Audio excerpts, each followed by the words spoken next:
Hello everyone. इस video में हम बात करेंगे एमएस-सीईटी 3 ईयर लॉ के बारे में। अब देखो बहुत सारे स्टूडेंट्स को एमएस-सीईटी के बारे में बहुत ज़्यादा आइडिया नहीं होगा, तो सबसे पहले मैं कुछ बेसिक्स इसके बारे में बता दूँ, उसके बाद फिर हम वीडियो में आगे बढ़ेंगे। अब देखो एमएस-सीईटी जो है महाराष्ट्र में होने वाला एक एंट्रेंस टेस्ट है, जिसके थ्रू महाराष्ट्र के वेरियस कॉलेजेस में आपको एडमिशन मिलेगा। अब पहला क्वेश्चन स्टूडेंट्स का ये आएगा कि ये महाराष्ट्र का एंट्रेंस टेस्ट है, तो क्या सिर्फ महाराष्ट्र वाले स्टूडेंट इसको दे सकते हैं? तो ऐसा बिल्कुल भी नहीं है। ऑल ओवर इंडिया में आप कहीं भी रहते हो, आप इस एंट्रेंस टेस्ट को दे सकते हो। बस डिफरेंस यहाँ पे इतना आएगा कि जो महाराष्ट्र के स्टूडेंट्स होते हैं, उनके लिए सीट्स ज़्यादा होती हैं और जो बाकी महाराष्ट्र के बाहर के स्टूडेंट्स होते हैं, उनके लिए सीट्स कम होती हैं। तो अगर आपको एडमिशन लेना है, तो अगर आप महाराष्ट्र के स्टूडेंट हो, तो थोड़े कम नंबर पे आपका एडमिशन हो जाएगा और महाराष्ट्र के स्टूडेंट नहीं हो, तो आपको थोड़े से ज़्यादा नंबर यहाँ पे लाने पड़ेंगे। ये बस इतना ही डिफरेंस है और कोई डिफरेंस यहाँ पे नहीं है। आप ऑल ओवर इंडिया में कहीं भी रहते हो, आप इस एंट्रेंस टेस्ट को दे सकते हो। अब दूसरी क्वेरी स्टूडेंट्स की ये आती है कि हमें ये एंट्रेंस टेस्ट देना ही क्यों चाहिए? और भी बहुत सारे एंट्रेंस हैं, हम उनको देंगे, ये इतना इंपॉर्टेंट क्यों है? तो अगर आप बेसिक को ध्यान से समझो कि इंडिया से अगर आपको 3 ईयर लॉ करनी है, तो आपके पास ऑप्शंस क्या-क्या हैं? किस-किस कॉलेजेस में आप एडमिशन ले सकते हो? तो देखो, पहला ऑप्शन तो आपके पास ये आता है कि आप सीयूईटी पीजी का सीयूईटी पीजी का एंट्रेंस दो, जिसके थ्रू आपके पास 2 ऑप्शन खुल जाएँगे। एक ऑप्शन तो आपके पास ये रहेगा कि आप डीयू में एडमिशन ले लो और डीयू से 3 ईयर लॉ कर सकते हो। दूसरा आपके पास ऑप्शन होता है बीएचयू का कि आप बीएचयू में एडमिशन ले लो और वहाँ से आप 3 ईयर लॉ कर सकते हो। अब देखो सीयूईटी पीजी में और भी बहुत सारे कॉलेजेस हैं, लेकिन वो इतने काम के हैं नहीं। मेन यहाँ पे डी 2 ही कॉलेज हैं, एक डीयू और दूसरा आपका बीएचयू। इसके बाद और क्या ऑप्शन होता है आपके पास अगर 3 ईयर लॉ आपको करनी है? तो दूसरा ऑप्शन आपके पास होगा कि आप जो एनएलयू बैंगलोर है, उसका अलग से एंट्रेंस होता है, उसमें अपीयर हो और उसमें एडमिशन आप ले सकते हो। लेकिन एनएलयू बैंगलोर के अंदर दिक्कत क्या है कि सीट्स बहुत कम है, बहुत ही कम है और फीस बहुत ज़्यादा है, कॉम्पिटिशन बहुत ज़्यादा है, तो इतनी आसानी से वहाँ पे एडमिशन हो नहीं पाता है। इसके बाद थर्ड ऑप्शन आपके पास क्या बचता है? तो मैं कहूँगा थर्ड ऑप्शन में आप एमएससीईटी को रख सकते हो। क्यों रखें हम भाई थर्ड ऑप्शन में एमएससीईटी को? क्योंकि एमएससीईटी के अंदर 2 आपको ऐसे कॉलेजेस मिलेंगे जो काफ़ी अच्छे हैं, जो आप बोल सकते हो कि अगर आपको डीयू या बीएचयू में एडमिशन नहीं मिलता या एनएलयू बैंगलोर में आपको एडमिशन नहीं मिलता, तो आप इन कॉलेजेस को कंसीडर कर सकते हो। ये 2 कॉलेजेस कौन से हैं? तो एक तो है इसमें GLC Mumbai, government law college Mumbai, इसमें आप एडमिशन ले सकते हो और दूसरा आपका आईएलएस पुणे, ठीक है?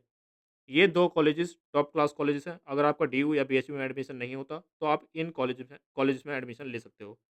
अब इसके बाद और कौन से कॉलेजेस हैं जो अच्छे हैं 3 ईयर लॉ करने के लिए? तो इसके बाद आप 4th नंबर पे रख सकते हो पंजाब यूनिवर्सिटी को। पंजाब यूनिवर्सिटी के अंदर भी 3 ईयर लॉ अच्छा है, वहाँ से आप कर सकते हो। इसके अलावा एक 5th नंबर पे आप चाहो तो एनएलयू ओडिशा का 3 ईयर लॉ कोर्स है, नया ही कोर्स है, उसमें भी आप एडमिशन ले सकते हो। तो ये 4-5 कॉलेजेस हैं, 4-5 एंट्रेंस हैं, जो 3 ईयर लॉ अगर आपको करनी है, तो उसमें आप अपीयर हो सकते हो।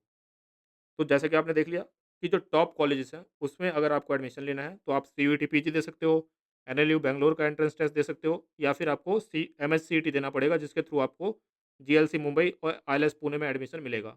सीयूईटी पीजी की तरह ही एमएससीईटी में भी बहुत सारे कॉलेजेस हैं, लेकिन ये 2 कॉलेजेस जो हैं वो अ, आप बोल सकते हो कि अच्छे कॉलेजेस हैं, जिसमें आपको एडमिशन अगर आप लेते हो, तो आपके लिए वो वर्थ रहेगा।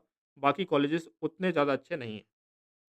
बाकी आप अगर महाराष्ट्र के स्टूडेंट्स हो, तो आप बाकी कॉलेजेस को भी कंसीडर कर सकते हो। तो ये तो बेसिक्स हो गया कि आपको एमएससीईटी का एंट्रेंस क्यों देना चाहिए। इसके बाद हम क्या-क्या इस वीडियो में हम डिस्कस करेंगे। तो बेसिक डिटेल्स हम एग्ज़ाम के बारे में डिस्कस करेंगे, कब फॉर्म निकलेगा, कब तक आप फिल कर सकते हो, एग्ज़ाम कब होगा, सिलेबस क्या है आपका, एग्ज़ाम का पैटर्न क्या है, सिलेबस के अंदर क्या-क्या इंपॉर्टेंट टॉपिक्स हैं, उन टॉपिक्स को आप कैसे प्रिपेयर कर सकते हो। इसके अलावा मॉक टेस्ट का आप कैसे यूटिलाइज़ कर सकते हो, फ्री मॉक टेस्ट वगैरह आपको कैसे मिलेंगे, वो सारी डिटेल्स हम ए टू ज़ेड इस वीडियो में कवर करेंगे। कोई क्वेरी आपकी रह जाती है, कुछ आपका डाउट है जो इस वीडियो में इंक्लूड नहीं हो पाता है, तो आप कमेंट सेक्शन में लिखो, वहाँ पे आपका रिप्लाई किया जाएगा। अब आगे बढ़ते हैं। अब देखो नोटिफ़िकेशन इसकी आ चुकी है। इसमें आप देखोगे कि जो आपके ऑनलाइन रजिस्ट्रेशन है, वो 27 दिसंबर से ऑलरेडी स्टार्ट हो चुके हैं। तो आप एमएससीईटी की वेबसाइट पे जाओगे, आप गूगल पे सिंपली सर्च करो एमएससीईटी 2025, तो आपको फॉर्म मिल जाएगा। वहाँ से आप एमएससीईटी की वेबसाइट से फॉर्म फिल कर सकते हो। लास्ट डेट जो है फॉर्म फिल करने की, वो 27 जनवरी है। 27 जनवरी तक आप फॉर्म फिल कर सकते हो। एग्ज़ाम कब होगा? तो एग्ज़ाम आपका 20 और 21 मार्च को होगा। तो एग्ज़ाम की डेट भी आ चुकी है। 20 और 21 मार्च को आपका एमएससीईटी का एग्ज़ाम होने वाला है। सिलेबस क्या है? तो यहाँ पे बहुत सारे स्टूडेंट्स ऐसे होंगे जो सीयूईटी पीजी की प्रिपरेशन कर रहे होंगे, तो मैं आपको बता दूँ जो आप सीयूईटी पीजी में पढ़ते हो, बस वही आएगा। एक सेक्शन आपका ऐड हो जाता है यहाँ पे, वो है legal aptitude and legal reasoning, यानी लीगल का सेक्शन आपका ऐड होता है। बाकी के 4 सेक्शन आपके सेम ही रहने वाले हैं, जो आप सीयूईटी पीजी के लिए भी पढ़ते हो। बाकी सीयूईटी पीजी के सिलेबस में भी अपडेट होने के चांसेस है, तो उसको बाद में हम देखेंगे क्या अपडेट उसमें होता है। लेकिन अभी के लिए यही है कि जो सीयूईटी पीजी में आप पढ़ रहे हो, उसके अलावा एक सेक्शन आपको और पढ़ना पड़ेगा, लीगल एप्टीट्यूड और लीगल रीज़निंग का। पैटर्न क्या है पेपर का? तो टोटल 150 क्वेश्चन यहाँ पे आएँगे और ये सारे क्वेश्चन 1 नंबर के होंगे, यानी कि 150 क्वेश्चन 150 नंबर के। कोई नेगेटिव मार्किंग यहाँ पे नहीं है, नो नेगेटिव मार्किंग, कोई नेगेटिव मार्किंग यहाँ पे नहीं होगी। 2 घंटे का आपको टाइम मिलेगा, यानी कि 120 मिनट में आपको 150 क्वेश्चन करने होंगे। सारे क्वेश्चन आपके ऑब्जेक्टिव टाइप के होंगे, 4 ऑप्शन उसमें आपको मिलेंगे। लैंग्वेज की बात करें कि यानी कि मीडियम की बात करें, तो यहाँ पे 2 मीडियम होंगे, इंग्लिश मीडियम और मराठी मीडियम। हिंदी मीडियम यहाँ पे नहीं है, तो अगर आप प्योरली हिंदी मीडियम के स्टूडेंट हो, इंग्लिश आपको बिल्कुल भी समझ नहीं आती है, तो आप इसको अवॉइड करो। अगर आप बेसिक इंग्लिश समझ लेते हो, इंग्लिश हिंदी दोनों में काम चला लेते हो, तो आप इस एंट्रेंस को दे सकते हो। एंट्रेंस का मीडियम जैसे मैंने आपको बताया, इंग्लिश और मराठी 2 ही रहेगा। तो ये आपका पेपर का पैटर्न पैटर्न हो गया। लीगल एप्टीट्यूड और लीगल रीजनिंग से आपके 30 क्वेश्चंस आएँगे।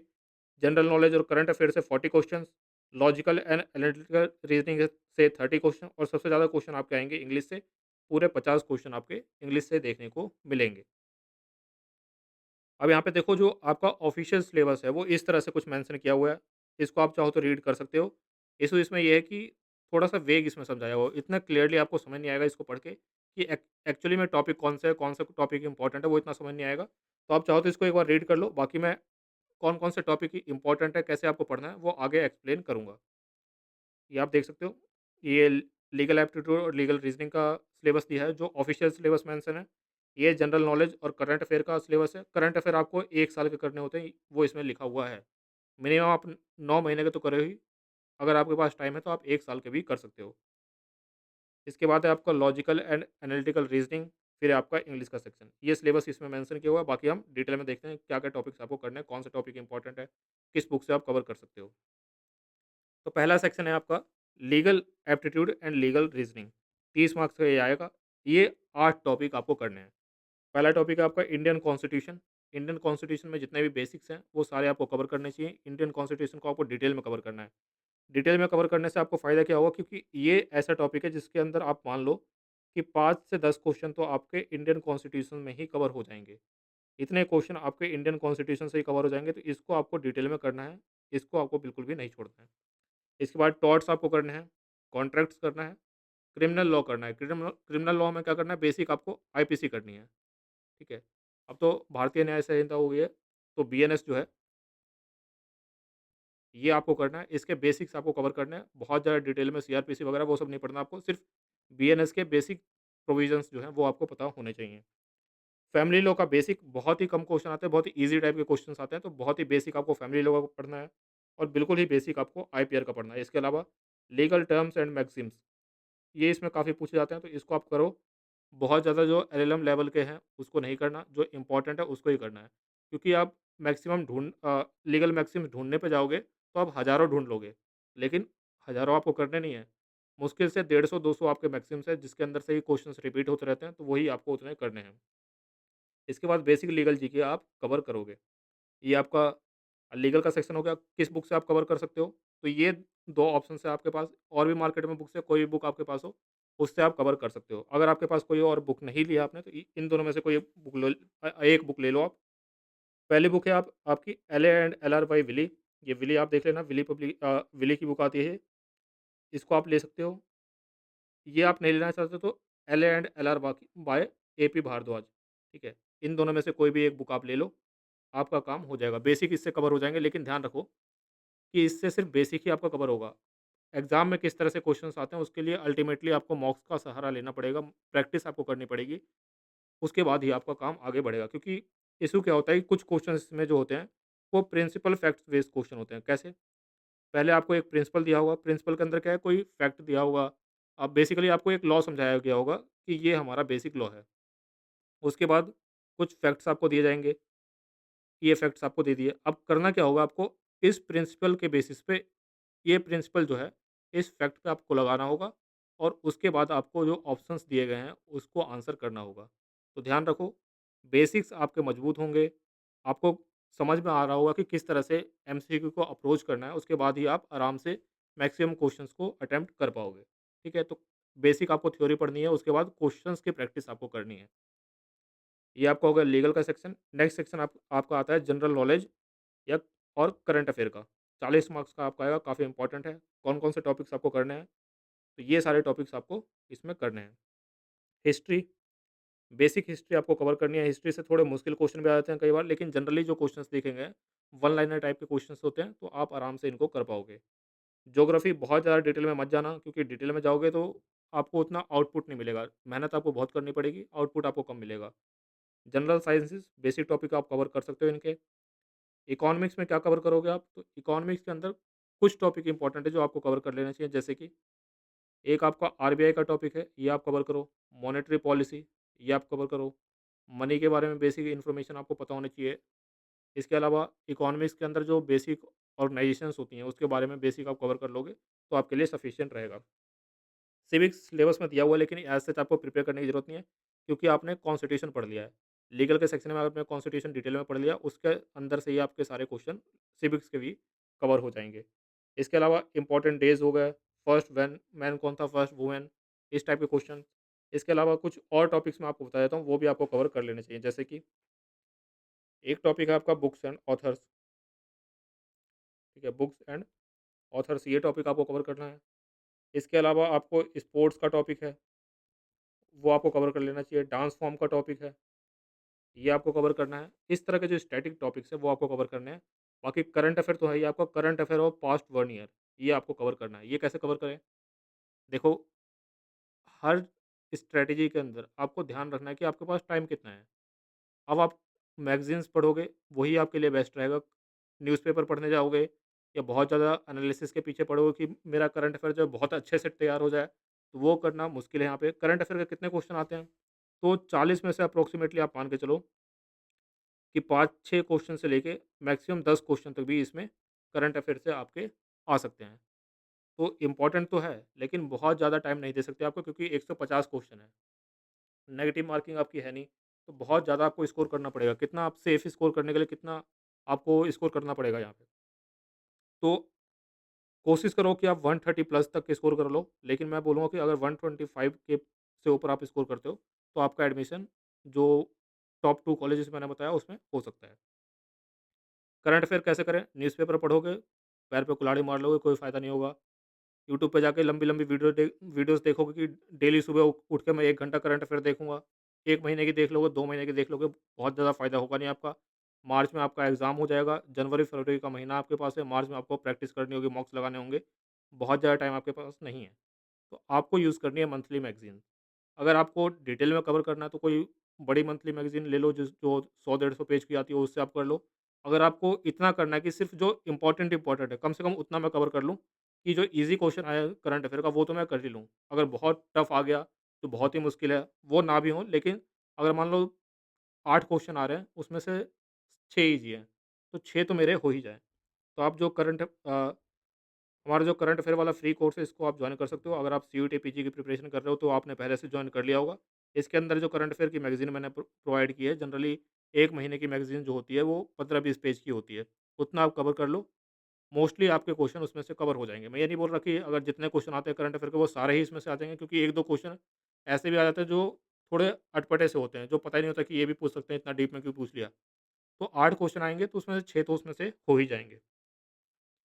बाकी जीके का सेक्शन है, उसमें ये कहाँ से प्रिपेयर करें? तो देखो, अगर आपके पास टाइम कम है, कम आपको पढ़ना है, तो अरिहंत पब्लिकेशन की बुक आती है एक, जनरल नॉलेज।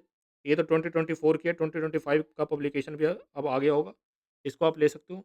अगर आपको डिटेल में कवर करना है, तो लूसेंट की आती है जनरल नॉलेज की बुक, इसको आप ले लो। इससे आपका काम हो जाएगा। ये आपके लिए सफिशिएंट रहेगी, इससे बाहर आने के चांसेस कम हैं। टाइम कम है, तो अरिहंत वाली ले लो, पतली सी आती है। अरिहंत की भी 2 आती हैं, एक पतली आती है, एक मोटी आती है। जो पतली वाली होती है, 50-60 रुपए की आएगी, उसको आप ले सकते हो। नेक्स्ट सेक्शन है आपका logical and analytical reasoning, 30 marks का ये आएगा। कौन-कौन से टॉपिक इसमें से करने हैं आपको? क्लॉक करना है, calendar, blood relation, direction test, analogy, syllogism, conclusion, ये स्टेटमेंट कंक्लूजन वाले क्वेश्चन है। Odd one out, figures in sequence, जो फिगर वाले क्वेश्चंस होते हैं, कोडिंग, डिकोडिंग, नंबर सीरीज और पजल टेस्ट। जनरली जो देखा गया है कि इसके अंदर एमएससीटी के अंदर क्वेश्चंस जो होते हैं बहुत डायरेक्ट होते हैं। ऐसा नहीं कि बहुत घुमा-घुमा के बहुत मुश्किल क्वेश्चन पूछे जाएँगे, ऐसा नहीं होता जनरली। डायरेक्ट क्वेश्चन इसमें पूछे जाते हैं। जीके के अंदर भी देखा गया है, जनरली डायरेक्ट क्वेश्चंस ही पूछे जाते हैं। बहुत ज़्यादा स्टेटमेंट वाले क्वेश्चन नहीं होते कि 4 स्टेटमेंट दे दी और उसके बाद फिर बताओ इसमें से कितनी स्टेटमेंट सही है, कितनी गलत है। जनरली ऐसा नहीं होता है। सिंपल सा क्वेश्चन होगा, उसके 4 ऑप्शंस होंगे, उसमें से 1 सही होगा। जनरली क्वेश्चन जो है डायरेक्ट मैनर में पूछे जाते हैं। कौन-सी बुक से आप कवर कर सकते हो? तो देखो एम के पांडे की एक बुक आती है रीज़निंग की, ये थोड़ी इस एग्ज़ाम के हिसाब से सफिशिएंट बुक है। ईज़ी लैंग्वेज में आपको समझाया गया, तो इससे आपका कवर हो जाएगा। एम के पांडे की एनालिटिकल रीज़निंग, इसको आप ले सकते हो। अगर आपको डिटेल में जाना है और भी एग्ज़ाम्स की आप प्रिपरेशन करते हो, आगे के टाइम में आप चाह रहे हो कि और भी एग्ज़ाम्स की मैं प्रिपरेशन करूँ जिसमें रीज़निंग भी आता हो, तो आप आर.एस. अग्रवाल में इन्वेस्ट कर सकते हो। मोटी बुक है, हर टॉपिक में आपको हज़ारों क्वेश्चन देखने को मिलेंगे। बहुत मोटी बुक है, लेकिन इसमें आपको सारे टाइप के क्वेश्चन देखने को मिल जाएँगे। अगर सिंपल रखना चाहते हो, तो एम के पांडे ले लो। उतनी मोटी बुक नहीं है जितनी आर.एस. अग्रवाल है। बेसिक इसमें सारे क्लियर हैं, इसमें से भी आप आराम से कर पाओगे। नेक्स्ट है और फाइनल सेक्शन है आपका इंग्लिश का, 50 क्वेश्चन का आएगा। ईज़ी सेक्शन है, बस थोड़ा टाइम इसमें ज़्यादा देना पड़ेगा आपको, थोड़ा लर्न करने वाला काम जो है, वो ज़्यादा इसमें करना पड़ेगा। कौन-कौन से टॉपिक्स इसमें से इम्पोर्टेंट है? Direct and indirect speech, idiom and phrases, vocabulary, antonyms, synonyms, sentence correction, sentence improvement, sentence arrangement, fill in the blanks, passive and active voice, English uses error जो बेसिक ग्रामर वाले questions होते हैं, spelling mistakes और comprehension. Comprehension में क्या होगा? तो basic आपके जनरली 2 पैसेज पूछे जाते हैं और ये 2 पैसेज 5 से 10 क्वेश्चन इसमें हो सकते हैं, तो कॉम्प्रिहेंशन यहाँ पे इंपॉर्टेंट है। किस पे आपको ज़्यादा ध्यान देना है? तो देखो कुछ ऐसे टॉपिक है जो प्योरली याद करने वाले हैं, जैसे एक टॉपिक है आपका इडियम एंड फ्रेजेस, याद करना है इसमें सारा कुछ। एक टॉपिक टॉपिक है आपका वोकैब, सारा कुछ याद करने का है। एक टॉपिक है आपका एंटोनिम सिनोनिम्स का, इसमें भी मोस्टली चीज़ें आपको याद करनी है। तो ये 3 ऐसे टॉपिक हैं जिसको आपको डेली बेसिस पे कवर करना है, कुछ ना कुछ इसमें याद करना है। आप चाहोगे कि मैं एक ही बार में बहुत सारे याद कर लूँ, वो ऐसा नहीं होगा। आपको डेली बेसिस पे 1 पेज, 2 पेज इसका कवर करना है। या तो आप इडियम एंड फ्रेज़ेज़ एक दिन करो, अगले दिन वोकैब याद करो, अगले दिन एंटोनिम सिनोनिम्स याद करो। आपको याद करना पड़ेगा, मेहनत इसमें करनी पड़ेगी, उसके बाद ही आपके ज़्यादा नंबर आएँगे। बाकी जो सारे टॉपिक्स हैं, उसमें आप इतने कम टाइम में बहुत ज़्यादा एक्सपेक्ट नहीं कर सकते। जैसे अब इंग्लिश यूजेज एरर वाला क्वेश्चन आएगा, तो उसमें कितना भी आप पढ़ लो, एंड में जाके आपको यही देखना है कि कौन-सा इसमें फिट हो रहा है, कौन-सा बोलने में अच्छा लग रहा है। आप एंड में जाके वही करोगे। तो ऐसा नहीं है कि बाकी टॉपिक में आपको टाइम लगाओगे तो आपकी इम्प्रूवमेंट नहीं मिलेगी, इम्प्रूवमेंट मिलेगी, लेकिन उसके लिए टाइम बहुत ज़्यादा लगाना पड़ेगा आपको। तो इन 3 टॉपिक पे ध्यान दो, याद करने वाले क्वेश्चन हैं, याद करने वाले टॉपिक्स हैं, इसको आराम से कर लो। बाकी जो आपकी प्रायर इतने सालों से आप इंग्लिश पढ़ते आ रहे हो, उस इंग्लिश की नॉलेज पे विश्वास करो, उसके बेसिस पे आप बाकी क्वेश्चन को अटेम्प्ट कर पाओगे। बाकी जब आप मॉक टेस्ट लगाओगे तो उसमें आपको पता लग जाएगा। मान लो आप मॉक टेस्ट लगा रहे हो, तो आप ये देखते हो कि अ, जो डायरेक्ट और इनडायरेक्ट स्पीच वाले क्वेश्चन है, ये तो मेरे सारे ही गलत हो रहे हैं, तो उस टॉपिक को एक बार पढ़ लो, ठीक है? तो वो सारी इम्प्रूवमेंट जो है आप मॉक टेस्ट जब लगाओगे तो उस टाइम आपको करना है। इसलिए मैं बोलता हूँ बेसिक सिलेबस जो है 70-80% सिलेबस जल्दी से जल्दी कवर करो और मॉक टेस्ट लगाना स्टार्ट करो। मॉक टेस्ट कॉम्पिटिटिव एग्ज़ाम्स में मॉक टेस्ट लगाना बहुत इंपॉर्टेंट है। तो ये इंग्लिश का पोर्शन हो गया। कौन सी बुक यूज़ करें? तो अरिहंत पब्लिकेशन की आती है ऑब्जेक्टिव जनरल इंग्लिश, इसको आप यूज़ कर सकते हो। इसके अलावा रेन मार्टिन की बुक आती है इंग्लिश की, ये आप ले सकते हो। दोनों में से कोई भी बुक आप ले लो। और भी आपके पास कोई कॉम्पिटिटिव एग्ज़ाम के लिए इंग्लिश की बुक है, नीतू मैम की बुक है या और भी कोई बुक है आपके पास, कोई भी बुक आप ले लो। बेसिक सारा उसमें कवर होता है, उससे आपका सारा काम हो जाएगा। तो ये आपका लास्ट सेक्शन भी कवर हो गया। अब आते हैं मॉक टेस्ट पे। देखो मॉक टेस्ट अगर आपको लेना है तो हमारी वेबसाइट से जाके आप ले सकते हो। बेसिक इन्फॉर्मेशन मैं देता हूँ क्या-क्या इसमें कवर होगा। तो 10 फुल लेंथ टेस्ट इसमें कवर होंगे। टेस्ट का मीडियम इंग्लिश होगा, मराठी मीडियम इसमें अवेलेबल नहीं है। ऑनलाइन मोड में आपका टेस्ट होंगे, जिस तरह से आपका एग्ज़ाम ऑनलाइन मोड में होता है सीबीटी मोड में, कंप्यूटर बेस्ड टेस्ट, सेम आपका एग्ज़ाम की तरह एक्सपीरियंस आपको मिलेगा। नंबर ऑफ अटेम्प्ट यहाँ पे 3 हैं। अब बहुत सारे स्टूडेंट परेशान हो जाते हैं कि 3 ही क्यों हैं?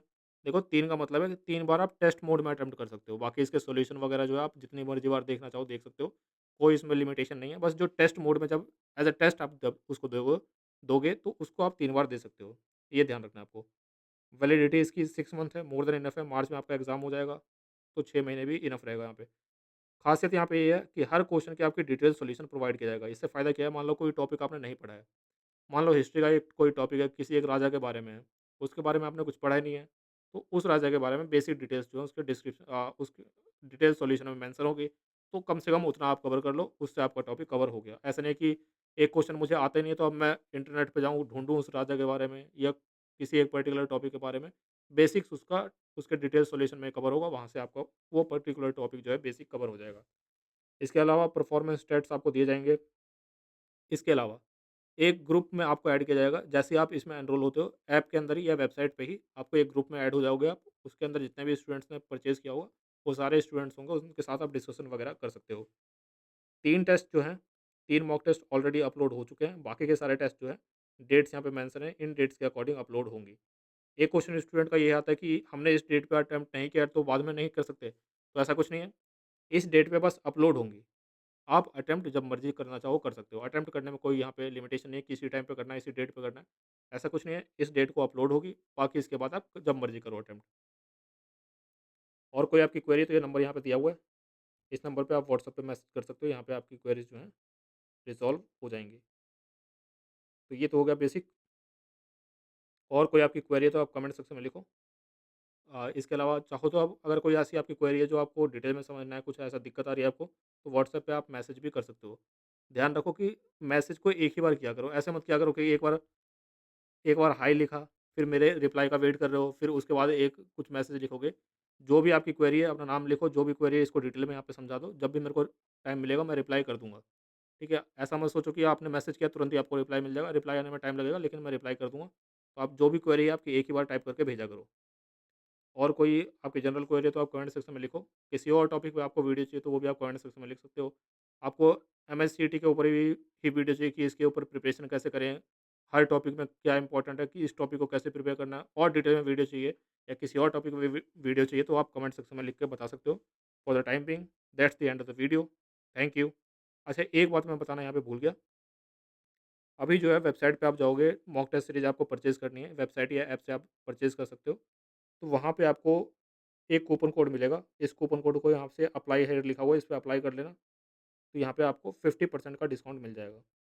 ठीक है? तो ये जो 1500 का मॉक टेस्ट सीरीज़ आपको दिख रही है, ये आपको सिर्फ़ 750 रुपीज़ में या अराउंड 755 है शायद, 755 में आपको ये टेस्ट सीरीज़ मिल जाएँगी। इसको आराम से आप अटेम्प्ट कर पाओगे। इसके अलावा एक व्हाट्सएप ग्रुप है एमएससीईटी के लिए। एमएससीईटी के लिए, उसका लिंक मैंने डिस्क्रिप्शन बॉक्स में दिया हुआ है, उस व्हाट्सएप ग्रुप को आप जॉइन कर लो। जो भी इन्फॉर्मेशन होती है एमएससीईटी के रिगार्डिंग, वो मैं वहाँ पे अपलोड कर देता हूँ। बाकी फॉर्म वगैरह रिलीज़ हो चुके हैं, 27 जनवरी आपकी लास्ट डेट है। फॉर्म वगैरह आप चाहो तो फिल कर सकते हो। For the time being that's the end of the video. Thank you.